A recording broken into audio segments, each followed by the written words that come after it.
We are live. Great We to see you, are VLynn. How the heck live. are you? I'm great, Kathleen. How the heck are you, girl? Woo-wee. I had such a great workout this morning. I'm on fire. I've gotten so much done today. It's kind of crazy. So, anyway, today we are talking about the benefits of getting on podcast shows and using podcast interviews to actually promote a mission, a message, and a movement. So, let's jump right in, Mm, Hopkins. I love this topic. And you know why? Because that's what we're all about. Vegan Visibility Productions is about helping vegan entrepreneurs and healthpreneurs to get their message out there, to be heard, to be seen, to have people know what it is they're doing and how it is that they can help to make the world a better place. And what better way to do that than our subject for today, podcasting. Podcasting. I love podcasting. On both sides of the mic, obviously. I do Um, as well. and between the two of us, I know myself over the years, both sides of the mic, it's been well over 1,000 times. I've either done a show or I've been on a show, and you have been on numerous shows. So I can't even count how many Kathleen, between the two of I us. used to get interviewed to talk about how I had interviewed in a short period of time almost 500 entrepreneurs.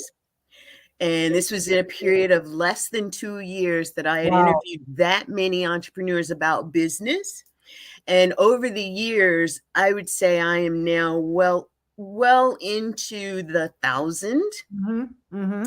And it's amazing because one of the things that I love about podcasting is that you get to either give the podcast host questions that you want them to ask you, or they will ask you questions that they know that their audience wants to hear. Absolutely. And either way, you're in a win situation, but there's some key elements before you do any actual podcasting on either side of the mic. Let's talk about hosting for a minute. What are, Okay. what are some of the key things that as a host we need to be ready for? What's the prep look like on the host side? Well, on the host side, first of all, we need to find the right kind of guest. We want to make sure that the guest is aligned with our show branding, with our message, with whatever it is we're trying to get out to market. For example, with my show, Plant-Based Eating for Health, I think it's pretty clear what that show is about. And it says in the description, in order to be on the show, you must be 100% void of all animal and dairy in your food consumption. I can't tell you the number of times that people try to bypass that and they go, well, I'm almost there. I still eat cheese. It's like, then you're not coming on the show. So as a host, I look for people who are really aligned with my vision for the message I'm getting out there.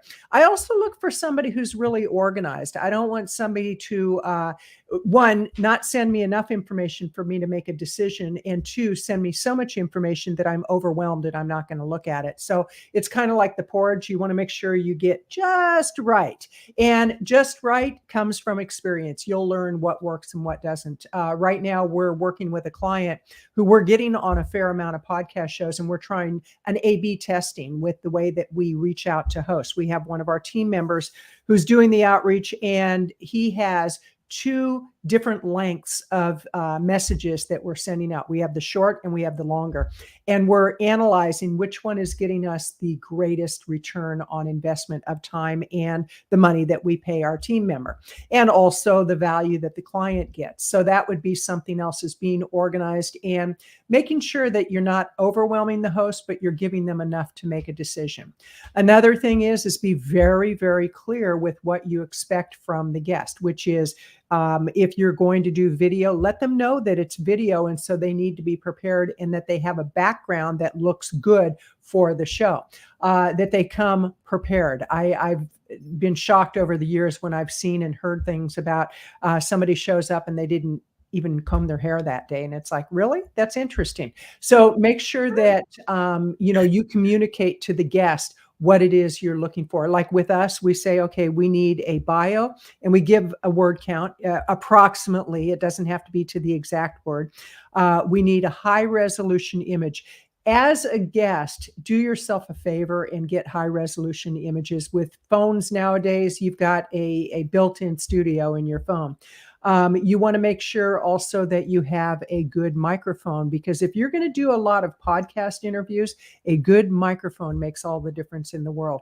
And then also, if there are things that you want to talk about specifically, let the host know. But don't use the podcast as a pitch fest. What I mean by that is you just launched a new program and you're going on a whole bunch of podcasts to promote this special offer that you have. Create value, and by creating value, people will want to have more of your information. They'll want to invest in your program. So I've kind of jumped the line from host into guest, but as a host, it's very important that you communicate clearly with the guest what you're looking for. VLynn, what would you say is something of value that people need to know before getting on shows? Well, I think as a host, you will typically have people coming to you and asking if they can get on your show. But what happens if you don't? That means you have to find people who you would like to invite onto your show. And how do you do that? The research that you go through is because you know what your audience wants, but be very clear as to the specifics when you are looking for those people that you'd like to have on your show, and communicate to them clearly what it is that you would like for them to bring to your audience. Because if you want them on your show, it's probably good to assume that others want them as well. And they are guests, or good enough guests, that they're prepared for multiple types of shows, multiple topics. So you want to make sure that you're asking them to share with your audience what you know that your audience needs. And if they're good guests, they'll ask you. If you're seeking them out, they'll ask you, well, who's your audience? What should I talk about? Is it going to be a conversational interview? Do I need to send you questions? Will you be asking me questions? And you'll want to make sure that as a host, if you're looking for individuals for your show, that you actually provide that information. Don't make the guests that you're looking to invite seek that information out Right. from you. Right. And I think that's really key, as you are looking for those types of people. You really want to have your ducks in a row, create a spreadsheet, know who you're reaching out to, because what we've experienced is we started doing our outreach ourselves initially.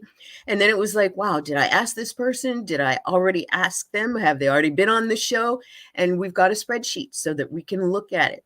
We've had people to come back and say, can I be on your show? And we've looked at our spreadsheet. Well, you were on our show on such and such a day. Right. And maybe next year. And you can give that kind of response, and you can do it really quickly and efficiently. And that takes a lot of stress out of being a podcast host. You just reminded me of something that if you're not doing your own outreach and you have a virtual assistant or a podcast assistant who is doing the outreach, make sure that when they approach a host that you've not been on that show already. Because I actually had one person that must have gone through a lot of VAs, because in a matter of about 6 months, 4 different VAs reached out to me and said, we'd like to have so-and-so on your show. And I said, so-and-so's already been on my show. Thank you very much. And, check back in about a year. Well, then a month later, I represent so-and-so and we'd like to have him on your show. And I'm like, okay, this is the second time. And by the third time, I was like, okay, this is ridiculous. And I contacted the person and it still happened. And so you need to train your staff, regardless of whether they're a entry-level VA, which I wouldn't recommend that for people that are doing your outreach. You want to make sure that they have good writing skills, that they have good follow-up skills. And in the spreadsheet, I loved what you said about that. As a host, we have clients that we produce their podcasts, and we actually keep a spreadsheet, and it's color coded. It's like, okay, here are, and we do ABC. Like, are they a really hot guest that we want on the show? Are they, it'd be nice to have kind of guest, or are they somebody that, well, if all else fails, we'll go to that person. And I mean, that's, that's the reality of being a host, that you can't always get the people that you want. And so what we do is we actually code them by letter and number, and also color coding, which means that before we've reached out to them, they're a certain color. Their line is a certain color. Once we've reached out to them, it turns to a different color. Once they've confirmed or said no. And rarely do you get people who say no unless they're such big superstars that they have an agency that represents them. But then we go through the whole process of the show has been recorded, it's been edited, and now it's gone live, and we put the date that it's gone live.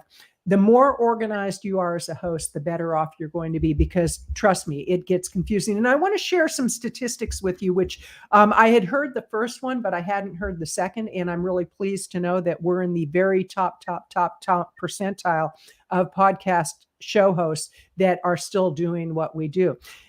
Most shows will stop after 7 episodes. They just fade away. They do what's called pod fading. So after 7 shows, that's the average number of shows that the majority of shows will end. Why is that? Well, one is host didn't do enough homework to realize it takes a lot of work. For a 1-hour episode, you can figure, whether it's you or your team members, all the time that goes into a 1-hour episode can be 6 to 8 hours, if not more, depending on the complexity of the editing. You have the outreach, you have the organization of getting the information put into the spreadsheet, administrative part, the recording, the editing, then you've got the marketing. So there's a lot of work that goes into an episode, and a lot of people don't realize that. And after 21 episodes, about 99% of the shows fade away, which I had never heard that until recently. And my show now, one show we're on like episode 280 or 290, and my other one we're at like 125. And you've got a lot, 500 episodes or interviews that you did in a 2-year period. That's crazy in a great way. And it's crazy making, because a lot of your time goes to all the administrative stuff. So what did you want to add to that, VLynn? Well, you actually covered an awful lot there. And I don't know.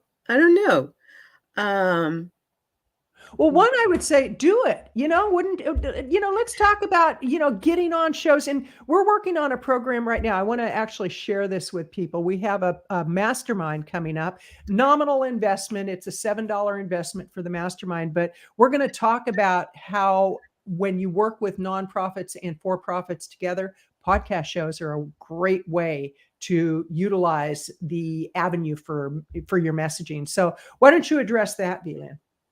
Well, this is partly where my heart is, actually. Knowing that nonprofits are typically organizations that grow through the phase of understanding that they are not out there to not make a profit, but rather be seen as a certain status of business type. And partnering with a for-profit business actually gives both organizations a lot of opportunity. And if you're an organization and you're looking to do podcast guesting, or you're doing podcast hosting, to let your audience know that you're looking for a for-profit business, looking for nonprofits to align and create some collaborations with, is a great opportunity to exponentially grow your reach and your message opportunity, as well as your revenue. And the other way around is the same. A nonprofit organization letting people know that they are looking to align with for-profit businesses who want to help them to spread their message, who have a message that they can add to the message of the nonprofit organization. That's just kind of like a marriage made in heaven. Absolutely. Absolutely. You know, and one thing that I want to emphasize to people is just because you're on a podcast show doesn't mean you're going to see an immediate result for that show. And what I mean by that is a show has a long, long shelf life. So you want to make your conversation rather evergreen if possible, which means it's as applicable today as it is a year from now. And to realize that this is all a part of your foundational work for getting your message out to market, because oftentimes people think, oh, I'm going to be on a podcast show and I'm going to sell 100 books if they're doing a book launch. Not necessarily. It could be that not everybody catches your episode right away. Maybe they find it 3, 4, 5 months later and they listen to it, then they go and buy a book, or they that's why announcing an event isn't always the best idea. A You're time so sensitive right. event. You know, So and that yeah, that speaks to really what you're saying is that it speaks to the intention. And whether you're a host or you're a guest, what is your intention in the messaging that you want shared on your show as a podcast host, or the intention of why you're getting on this show? And quite honestly, if it's to sell something, you're in the wrong space. right, right. If it's to get your message out there, build relationships, garner nurturing communities, the host community, your own community, then you're in the right place. Right. Then your intention is more authentic. And, people can tell if you're just ready to sell something, just sell, sell, sell, sell, sell, or if you're sharing value. And even in sharing value, there's a way to, we call it soft sell. And Mhm. that's through seeding. I have a book, talk about the book, but you don't have to say buy the book. If people find enough interest in the content of the book, they'll buy the book. Right, right, And if in fact you are doing things to promote the sale of the book, then that's where you start. That's the messaging. And people will say, well, I don't want you selling the book, but you can talk about the book. And you'll be able to establish those guidelines and frameworks for you to be more successful with what you're doing and serve the host and the host audience. Absolutely. And with books, you can actually plan out a book launch and a book tour through podcast. As a matter of fact, I just recently did an interview with somebody who has a book coming out in November. And what we did is we interviewed as if the book has already been launched, because they're getting on dozens of podcast shows that are all going to go live within a very short period of time. In that case, we talked in the past. It was like, oh, when you got your book published, da da da da da, and so it was kind of a little mind game of like, okay, I got to remember we're actually talking about the book already being published, and so that was one way that they were able to use podcast shows. And one of the things that something you said really reminded me of: when you're on a show, don't go back to the host after the show and say, oh, by the way, you can't mention such and such, and you did it in the interview. We had that happen with one show that Mm. is with one of our really big clients. And it was something that that particular guest should have told us ahead of time, because we were under The the show was impression live. It was out there. it was out there, and we had to do so much backtracking that probably I put an extra, with the team, 4 hours into backtracking on everything, trying to find everything that had gone out there, because we do a lot of marketing. And it's not as simple as just turning And off the episode. I was just going to say it would have been easier if they just said, I'm sorry, I just have to ask you to pull the episode. But they wanted the episode to stay out there. And so the ask was, can we change this, this, this, It's and like, this? uh-uh. And we attempted to do that initially. And then they ended up coming back and saying, you know what, I'm so sorry. I'm just going to have to ask you to pull the You pull episode. the episode. I, Yeah, I, because and that it was, was as a host, I'll tell you, I was frustrated. I really was. But it taught me a lesson, which I usually do this, but for some reason on that particular episode, it didn't happen. Is there anything that we shouldn't talk about? That as a host, that's something you want to And ask. you never know if somebody is going to find out after the fact that what they said Right. could not actually be used. Right. And so, for me, and I've had that happen once, and they came back and said, "Can you change this?" And honestly, for me, it was easier because there was no editing that was going to Right. be happening. And so I was like, well, that just means I have to pull the episode and I have to take it down. And going forward, our lesson as producers is if anything like that happens again, we automatically just pull the episode. Right. And it's an Right. I'm sorry, audience. I'm sorry to us and to especially our client. Oh my goodness. Oh my goodness. And, I want to share another thing that happened along those lines, which, what we do with our clients is we actually map out the calendar and we schedule shows in and we say, okay, during this period of time, we want this particular episode to go live. So we're months ahead in the scheduling of a show. Once we send the collateral, which we put marketing collateral together for our guests, and a lot of hosts don't do that. We put reels together, we put quotes together with artwork, images. we put tweets together, social media posts, so that all they have to do is post it. And so there's a lot of effort that goes into it. And I had sent the person the information, had told them pretty much when it was going to go live. Sent them the information, and it was supposed to go live a few days later. And we have a whole team of people on the other end who's working on some things. And this person said, "Can you postpone it for about a month?" And I said, "Nope, can't do it." It was right after that other one too. It's like, nope, it's not happening. And they're like, okay, thought I'd ask because they were launching something new in about a month. And so, all of those things as a guest, have a conversation with the host. Most hosts are very, very, easy to work with. Like this one author, they approached me and said, our book is coming out in November. Is there any way that you could interview us now and it goes live then? And it's like, absolutely. And I really adore these plan on it. people. Absolutely. Yeah. And, it speaks to what I was just going to say. As a guest, you want to know that ahead of time. You want to approach the host and have that conversation. That was so good, Kathleen, because it lets the host also know that you know what you're doing, you know what your schedule is. And if you think you want to go back after the fact, my advice, don't. Yeah, that's great advice, VLynn. It really does make you look bad. And although it's a contained make you look bad, if you ever wanted to get back on that show again, that host is going to think twice about it.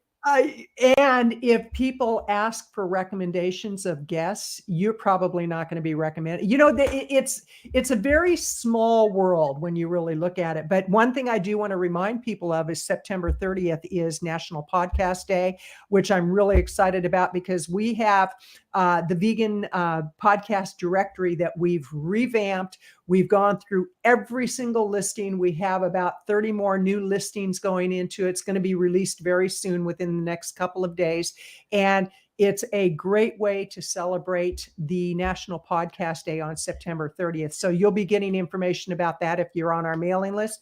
If you're not on our mailing list, I would encourage you to go to Vegan Visibility Productions, get on our list. And if you think that we're pretty cool, which we kind of think we're cool, and you want us on your podcast show, reach out to us. Because I was just going to say too that, absolutely. We do a lot of things for our clients and if you're in business, you probably are the type of business that does for their clients. You're probably looking at, like we were, our clients come first and we do these things for our clients. And then we were like, well, we need to make ourselves our client. And doing that, our team member is getting us on podcast shows. Mm-hmm. We're doing more social media. We're doing master classes, and we're actually promoting our programs. And our programs are going to expand. We've got a huge, and it's just so exciting to think about what's coming up in 2024. Oof. And if you have not started planning your 2024, meet with us next week. We'll have more details for you about how we might be able to help you to map out your 2024 for not just success, but for visibility and revenue and impact. Absolutely. And most importantly, mindset. Somebody asked, they posted on Facebook recently, what's your favorite piece of equipment when you work out? And people were putting, oh, barbells, dumbbells, whatever they were putting. And I said, my mind, because my mind is what gets me in the right mindset and mind framework to really have a great workout, have a great business, have a way that I can serve my clients, that we can serve our clients.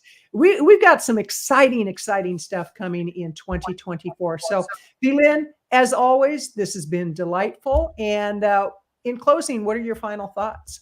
My final thoughts are check out our upcoming masterclass, $7. Jump in. If you want to know how nonprofit, for-profit partnering can kind of help your business, join us. We'll be sharing a lot of great information, easy to implement things that you can do. We'll even have some resources for you. So I'm going to look forward to seeing you there. And all righty, we'll look forward to seeing you next week. Same place, same channel, same time. Ta-da. Ta-da. Okay, take care. Bye-bye.